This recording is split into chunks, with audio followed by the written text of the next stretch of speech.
આપણા શરીરમાં કોઈ પણ અંગની કિંમત ત્યારે જ સમજાય જ્યારે એમાં કોઈ સમસ્યા આવે. સ્વસ્થ કરોડરજ્જુ એ સ્વસ્થ જીવનનો આધાર સ્તંભ છે. નમસ્કાર, હું હિતાંશ. આરોગ્ય કેફેમાં આપનું સ્વાગત છે. આજે વર્લ્ડ સ્પાઇન ડેના અવસર પર ડીડી ગિરનાર પર આપણે વિશેષ કાર્યક્રમ લઈને આવ્યા છીએ. કરોડરજ્જુ આપણો આધાર. કરોડરજ્જુ આમ તો આપણા શરીરનો એક મુખ્ય આધાર સ્તંભ કહેવાય, જેના વગર જીવનની કલ્પના પણ ખૂબ અઘરી હોય. સ્કૂલમાં ભણતા ત્યારે આપણને એવું શીખવામાં આવતું કે કરોડરજ્જુની સાથે ચેતાતંતુ એ જોડાયેલી હોય અને એનાથી મેસેજ આપણા છેક મગજ સુધી પહોંચતી હોય. પરંતુ ત્યારે અત્યારની આપણી એક જીવનશૈલી, ખાનપાન, દિનચર્યા આ બધાના લીધે કરોડરજ્જુના રોગો પણ વિકસ્યા છે. નાની આયુની અંદર પણ વિશેષ કરીને પીડા અથવા કમરનો દુખાવો, પીઠનો દુખાવો આવી કોઈ સમસ્યાથી આપણે અથવા આપણા પરિવારની અંદર કોઈને કોઈ પીડાતું હોય. આ વિશે આજે આપણે વધુ વાતચીત કરવાના છીએ. ડૉક્ટર જેપી મોદી, જેઓ આ સ્પાઇનલ કોર્ડ એના ખૂબ એક્સપર્ટ છે અને ઘણા વર્ષોનો તેમનો અનુભવ છે. આ વિશે આજે તેમની સાથે વાતચીત કરીશું.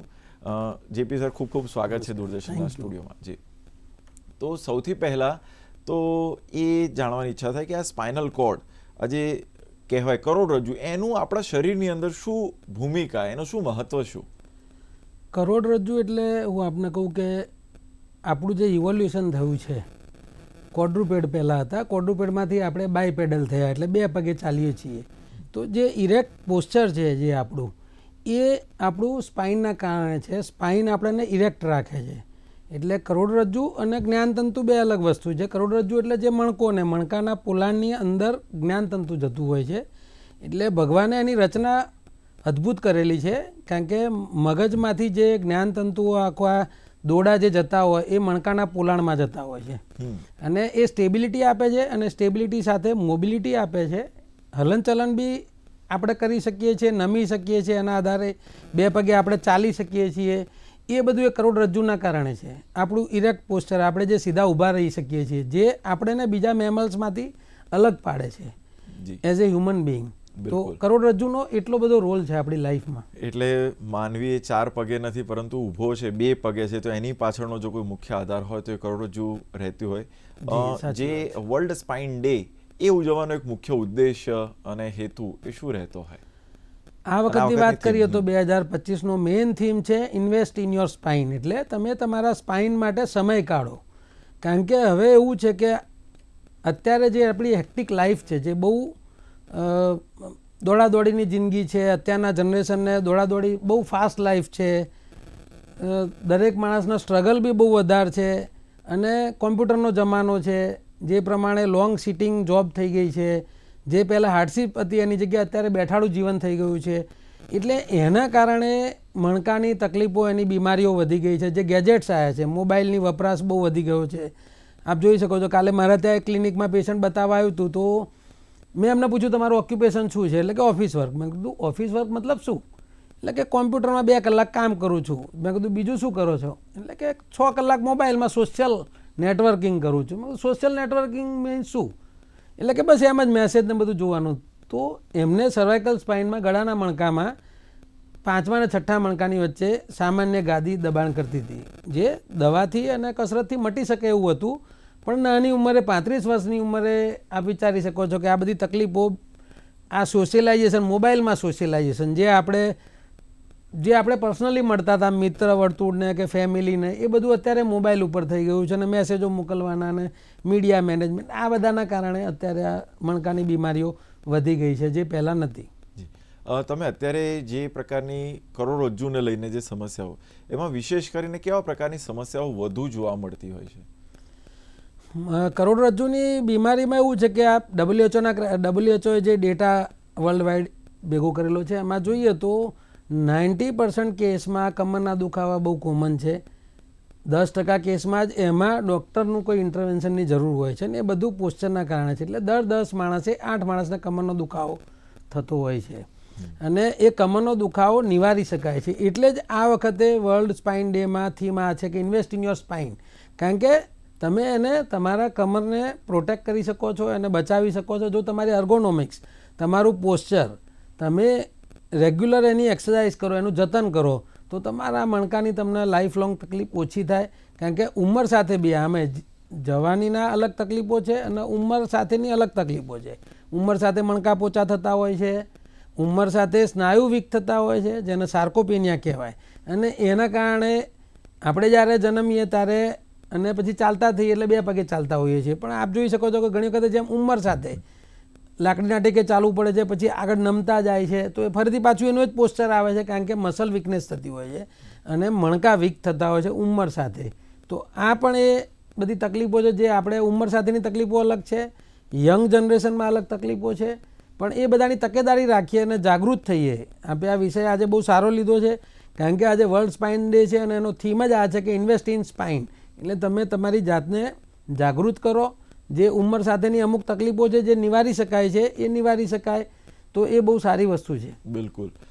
દર્શકો, આપને અથવા આપના પરિવારની અંદર પણ જો કોઈને કમરને લઈને અથવા કરોડરજ્જુને લઈને કોઈ સમસ્યા હોય તો જે સ્ક્રીન ઉપર નંબર દેખાય છે 07926853814 અથવા 268 આ નંબર ઉપર આપ કોલ કરીને આપના પ્રશ્નો અમારા એક્સપર્ટ્સને પૂછી શકો છો.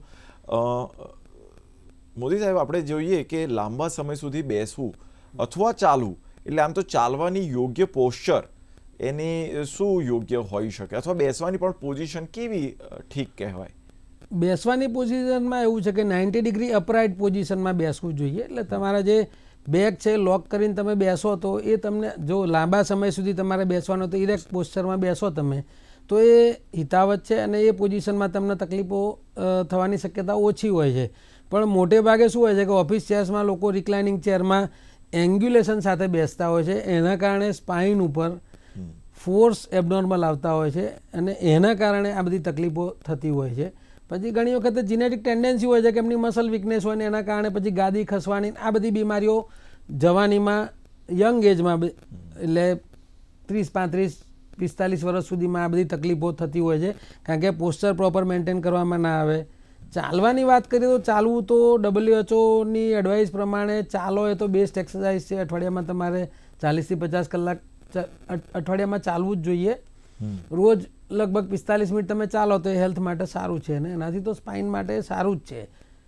પણ સ્પાઇનમાં અમુક કસરતો જેમ કે બ્રિજિંગ એક્સરસાઇઝ જે આપણા યોગામાં આપણા પ્રધાનમંત્રી શ્રી મોદી સાહેબ જે પ્રમોટ કરી રહ્યા છે કે યોગા, એમ ઘણી વખત કેવું છે કે તમને બીજા બધા મેડિકલ પ્રોબ્લેમ હોય, તમને ચાલવામાં તકલીફ થતો હોય અથવા એવું એન્વાયરમેન્ટ ના આવે કે ત્યાં તમે ચાલી શકો, જેમ કે અતિશય ઠંડી હોય કે વેધર એવું હોય કે તમને પરમિટ ના કરતું હોય, વરસાદ પડતો હોય, તો તમે આ યોગાને બધું ઇન્ડોર કરો.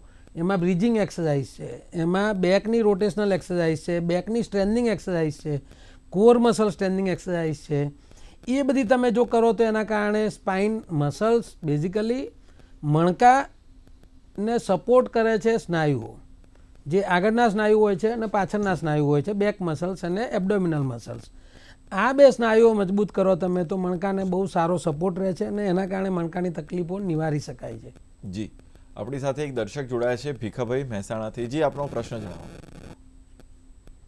છે ને પેલા L5 તકલીફ થઈ હતી. જી. અને હાલ મેં MRI કરાવી તો 11 નંબરના મણકામાં ફ્રેક્ચર કહે છે. એના કારણે સ્થિર ઊભા રહેવામાં તકલીફ, લાકડીનો ટેકો લેવો પડે છે. આપની ઉંમર કેટલી છે? 70 વર્ષ. 70 વર્ષ. હા હા. અને પડી ગયા હતા કઈ બાથરૂમમાં કે એવું કઈ ખસી ગયા હતા કે એવું કઈ? પડી નથી ગયું, એવું કઈ નથી. ઓકે. એટલે એ ઉંમર સાથે મેં જેમ પહેલાં જ કહ્યું કે ઉંમર સાથે મણકા પોચા થાય. જેમ કોઈ પણ બિલ્ડિંગ હોય એની આવરદા અમુક ફિક્સ હોય, એવું એ રીતે ભગવાને બી આપણા મણકામાં સળિયા મૂકેલા છે. એને સાદી ભાષામાં એવું કહીએ તો ટ્રોબેક્યુલર પેટર્ન હોય છે અને કેલ્શિયમ જે જરૂરી છે એને આ સ્ટ્રેન્થ માટે મણકાના.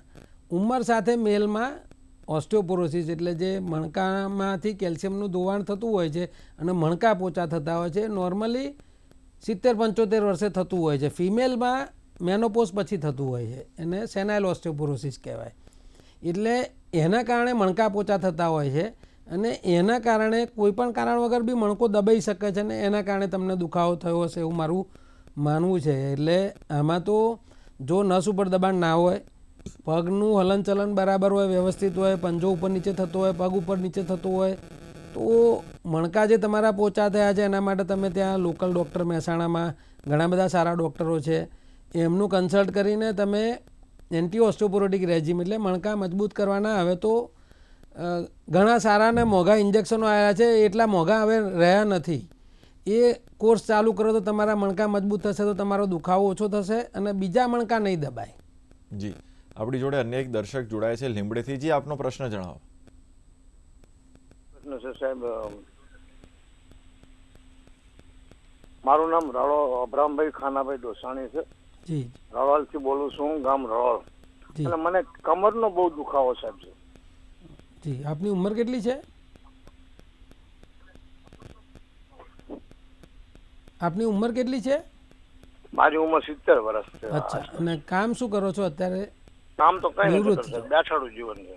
અચ્છા, અને કમરનો દુખાવો જ થાય છે, બીજી કોઈ તકલીફ નથી? ચાલવામાં કોઈ અને તકલીફ નથી? પગમાં ઝંઝનાટી થાય છે, આમ ખાલી ચડે ખાલી. ઓકે, ચાલી કેટલું શકાય તમારાથી? ચાલવાનું તો માન આમ ચાલી શકું. કેટલું આંકડાના ચાલે? આધારે. અચ્છા, તો આમાં તપાસ કરવી પડે, કારણ કે ઉંમર સાથે મણકામાં અમુક જે લિગામેન્ટમ ફ્લેવમ ને અમુક સ્નાયુ હોય જે જાડા થઈ જતા હોય છે ને એના કારણે નસ ઉપર દબાણ થતું મારા હોય. કઈ થતા નથી. હલો હલો જી જી, આપ જી, કહો. તમે જે થોડું ચાલો છો ને તમારે બેસી જવું પડે છે ને, એ નસ મણકામાં દબાતી હોય એના કારણે થાય. તમે 5 મિનિટ ઊભા રહો ને તમને એમ થાય કે હું બેસી જવું, તમને બંને પગમાં ઝંઝનાટી થાય ને બેસી જાઓ એટલે મટી જાય. એ લંબર કેનાલ સ્ટીનોસિસ કહેવાય. એ નસ દબાતી હોય એટલે એવું થાય, અને આ ઉંમર સાથેની તકલીફ છે. એ MRI કરાવવું પડે, એક્સરે પડાવવો પડે, અને એ નિદાન કર્યા પછી એની સારવાર થઈ શકે છે. આ ઉંમર સાથેની તકલીફ છે. જી, ડૉક્ટર સાહેબ, આપણે જોઈએ કે ઘણી વખત ગાદલા હોય, એ ગાદલાની ઉપર પણ એક સુવાનું જે પોસ્ચર રહેતું હોય, એક અત્યારે એવા પણ ગાદલા રહેતા હોય જે બહુ પોચા હોય, અને બીજું એક એકદમ સ્ટીફ ગાદલા રહેતા હોય. તો કેવા ગાદલા ઉપર સુવાથી કરોડરજ્જુને લઈને કોઈ સમસ્યા ન થાય?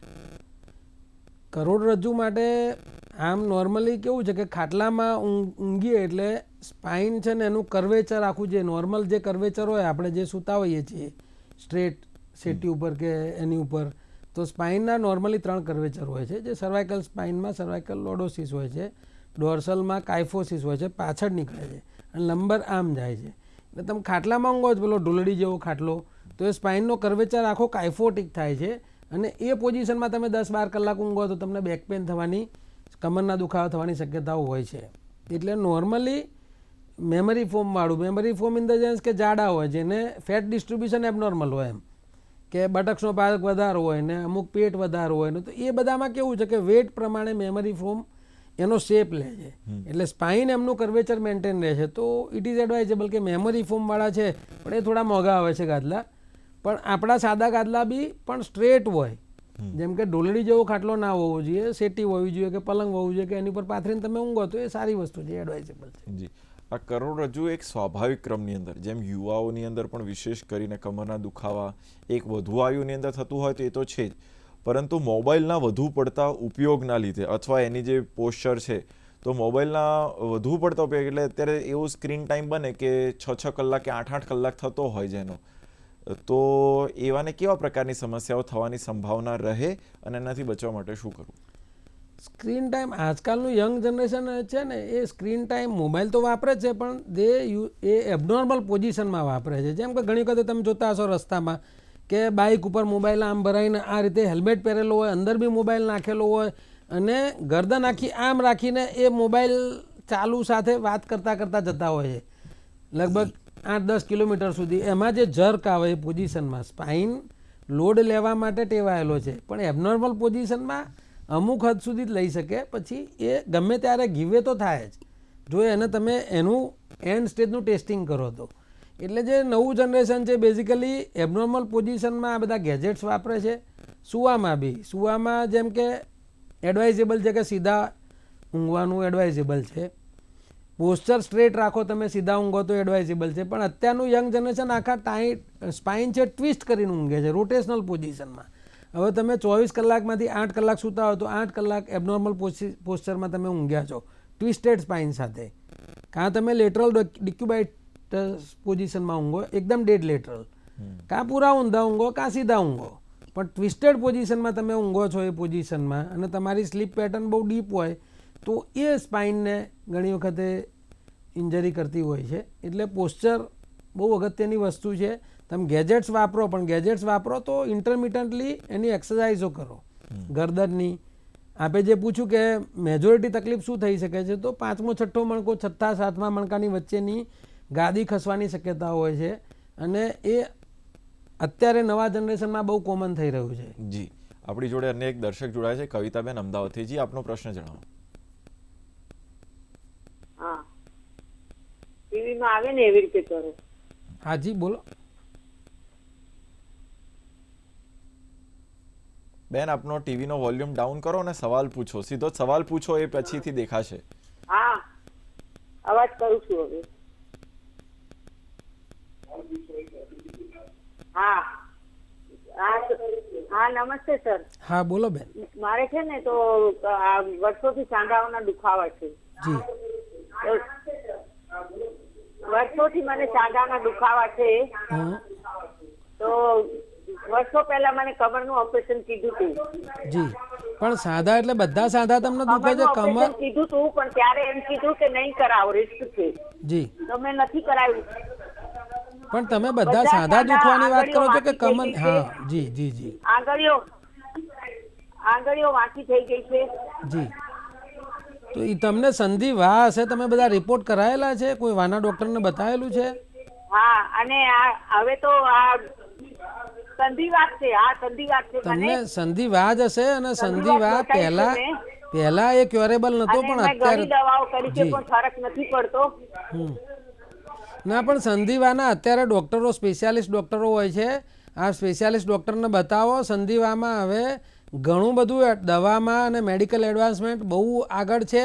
એમાં જે દવાઓ આવી છે એ બહુ સારી દવાઓ આવી છે, જે ટાર્ગેટેડ મેડિસિન છે, ને એના કારણે આ બધી તમારા જે સાંધાના દુખાવા છે ઓછા થશે.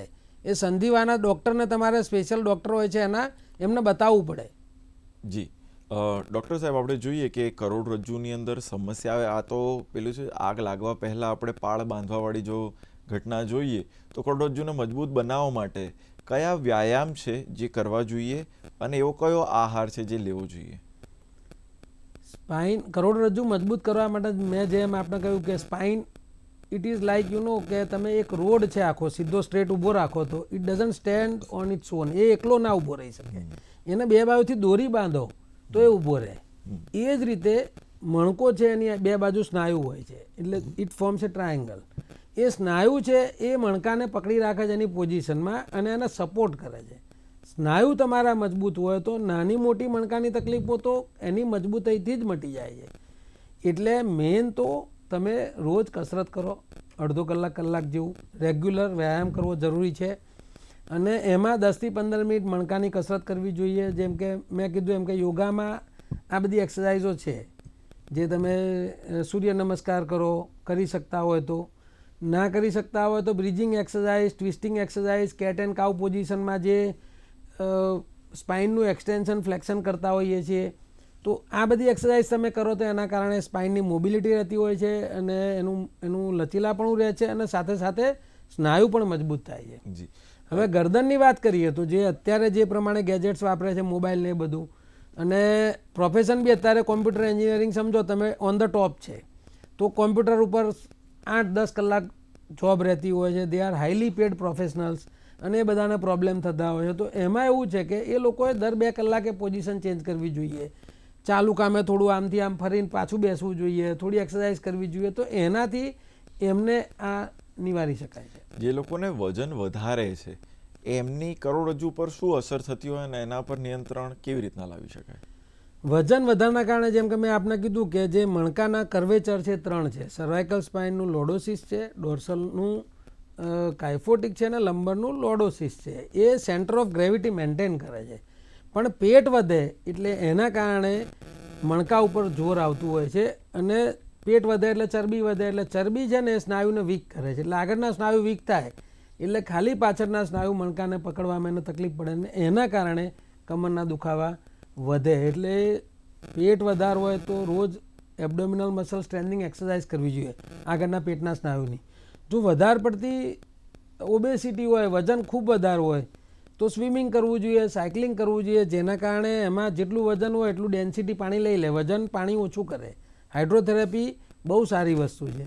સ્વિમિંગ પુલમાં તમે કસરત કરો, સ્વિમિંગ પુલમાં ચાલો તો એ ચાલી શકે જે મોર્બિડલી ઓબેસ છે. હું એમની વાત કરું છું કે જે લોકોની ઓબેસિટી ખૂબ વધારે છે, 100-120 કિલો વજન હોય, 120-125 કિલો, તો એ લોકો સ્વિમિંગ કરે તો બહુ સારું સ્પાઇન માટે. ફ્લોટિંગ એક્સરસાઇઝ કે આ બધી એક્સરસાઇઝો કરે એના કારણે એબ્ડોમિનલ મસલ એમના સ્ટ્રોંગ થાય ને એમને બેકને સપોર્ટ રહે. બરાબર. કરોડરજ્જુના દર્દ માટે ઘરેલું ઉપચારો કે જે અસરકારક કહેવાય એ આહારના પર્સપેક્ટિવથી આપણે જોઈએ તો કેવા પ્રકારનો આહાર તેના સુદૃઢતા માટે ઉપયોગી રહે? ડાયટ તો એઝ સચ બી, એટલે ઓબેસિટી તમારી હોય એટલે ઓબેસિટીના કારણે આ બધી તકલીફો થતી હોય છે. એટલે ડાયટ તમારી જે લો, તમે ડાયટમાં એવું છે કે તમે લો ફેટ ડાયટ લો, લો કાર્બોહાઈડ્રેટ ડાયટ લો, હાઈ પ્રોટીન ડાયટ લો, અને સાંજે 7 વાગ્યા પહેલાં તમે તમારી ડાયટ લો એટલે બીજા ગેસ્ટ્રિક પ્રોબ્લેમ બી ના થાય. ઘણી વખતે કેવું છે કે એસિડિટી ખૂબ રહેતી હોય, કમરનો દુખાવો ખાલી ને ખાલી કરોડરજ્જુની તકલીફના કારણે બી નથી હોતો, 50% પેટની તકલીફના કારણે બી કમરના દુખાવા થતા હોય છે. પથરી હોય કિડનીમાં, એના કારણે કમરનો દુખાવો થતો હોય છે. કારણ કે તમે બેઠાડું જીવન થઈ ગયું છે, આખો દિવસ એસીમાં બેસી રહો છો, એટલે પાણી વધારે નથી પીતા એટલે આ બધા પ્રોબ્લેમો થાય છે. એટલે વોટર ઇન્ટેક તમારું નોર્મલ લેવું જોઈએ, જે 3 થી 4 લીટર પાણી તમારે યાદ કરીને પીવું જ જોઈએ. આપણું વેધર એવું છે કે આપણે 40-45 ડિગ્રી ટેમ્પરેચર, 30 થી 45 ડિગ્રી ટેમ્પરેચરમાં ટેવાયેલા છીએ. બીજું, આપણા ત્યાં આ વેધર સાથે તમે એસીમાં બેસી રહો આખો દિવસ એટલે પાણી નથી પીતા, વોટર ઇન્ટેક તમારું ઘટે, એટલે આ બધા પ્રોબ્લેમો થતા હોય છે. એટલે રિનલ સ્ટોન, આ બધાના કારણે બી કમરના દુખાવા થતા હોય છે, ખાલી કરોડરજ્જુની તકલીફના કારણે નથી હોતા. એટલે તમારી વજન તમારું મેન્ટેન કરો ડાયટના કારણે, પાણી વધારે પીવું જોઈએ, ટાઈમસર જમી લેવાનું, અને કુકડ ફૂડ ખાઓ. જે ફ્રોઝન ફૂડ ખાઓ છો જે આપણે જરૂરી નથી આપણા દેશ માટે. આપણે વેસ્ટર્ન કલ્ચરને બ્લાઇન્ડલી ફોલો કરવાની જરૂર નથી. હવે અત્યારે કેવું છે કે મેટ્રો સિટીમાં, જેમ અમદાવાદમાં બી એવું થઈ ગયું છે કે આ બધું સ્વિગી કલ્ચર ને બ્લિંકેટ ને બધું તરત જ ફિંગર ટિપ્સ ઉપર તમારા ઘરે આવી જાય. એટલે તમે જે ઘરે જે કુક ફૂડ ખાતા હતા સારું, એ ઓછું થઈ ગયું છે, તો એ પાછું ફરીથી ચાલુ કરવાની જરૂર છે, જે હાઈ ક્લાસ સોસાયટી છે એમાં. બિલકુલ. આપણે ગુજરાતની અંદર સ્પાઇન કેરને લઈને જે અત્યારે સુવિધાઓ જે અવેલેબલ છે અત્યારે, જે કુલ મળીને, જેમ તમે પહેલાં વાત કરી હતી કે L4, L5, એની અંદર જે એક્સ્ટ્રીમ સિચ્યુએશન થતી હોય તો એના માટે ઇન્ફ્રાસ્ટ્રક્ચરની આવશ્યકતા રહેતી હોય, તો શું એ આપણે ગુજરાતની અંદર એને લઈને સુવિધાઓ અહીંયા ઉપલબ્ધ છે કે કેમ? ગુજરાત મેડિકલ ક્ષેત્રે મારું એવું માનવું છે કે ઇન્ડિયામાં બહુ જ આગળ છે, ખૂબ જ આગળ છે. આપણા ત્યાં ઓલમોસ્ટ દરેક ડિસ્ટ્રિક્ટમાં એક મેડિકલ કોલેજ છે, દરેક જગ્યાએ MRI સેન્ટર છે. હું આપને કહું કે જેમ હું અત્યારે નૂતન મેડિકલ કોલેજમાં સર્વિસીસ આપું છું, તો વિસનગરમાં ત્યાં નૂતન મેડિકલ કોલેજમાં MRI સેન્ટર છે, કેથલેબ છે. તો MRI સેન્ટર હોવું એટલે નિદાન થઈ જાય મોટા ભાગના. એટલે તમે જુઓ તો રોજના 30 થી 40 MRI થતા હોય છે, એટલે લોકલ નિદાન થાય. મણકાની તકલીફોની બધાનું, ઘણા પેશન્ટો એવા છે કે આખી જિંદગી અમદાવાદ સુધી નથી પહોંચ્યા હોતા.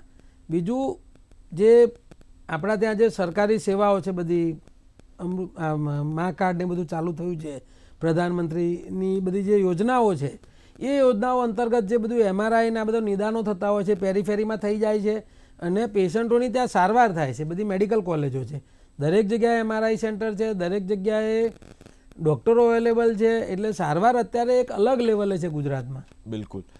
ડૉક્ટર સાહેબ, આપણે જોઈએ કે જે રીતના લોકોની સ્પાઇનને લઈને એક તો એના પ્રત્યેની જે બેદરકારી પણ જે કહેવાય એ તો જોવા મળતું છે, એની સાથે સાથે એવા કયા મિસકન્સેપ્શન છે કે જે સમાજની અંદર વ્યાપેલા છે, ગેરમાન્યતાઓ કઈ છે કરોડરજ્જુને લઈને?